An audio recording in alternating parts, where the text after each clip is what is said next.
সাবেক আইনমন্ত্রী আনিসুল হক ও শেখ হাসিনা সরকারের বেসরকারি শিল্প ও বিনিয়োগ বিষয়ক উপদেষ্টা সালমান এফ রহমান গ্রেপ্তার হওয়ার পর এখন গোয়েন্দা পুলিশের হেফাজতে রয়েছেন।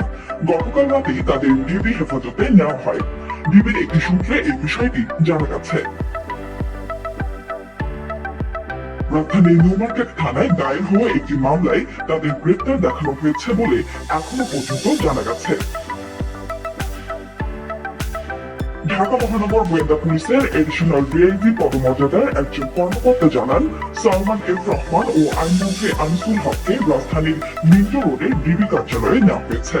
আজ তাদের আদালতে তোলা হবে।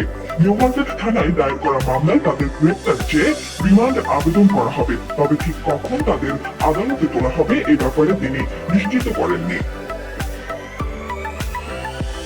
ঢাকা মহানগর পুলিশের কমিশনার মোহাম্মদ মাইনুল হাসানের দাবি, গোপন তথ্যের ভিত্তিতে নৌপথে পলায়নরত অবস্থায় সাবেক আইনমন্ত্রী আনিসুল হক ও শেখ হাসিনা সরকারের বেসরকারি শিল্প ও বিনিয়োগ বিষয়ক উপদেষ্টা সালমান এফ রহমানকে গ্রেপ্তার করা হয়েছে।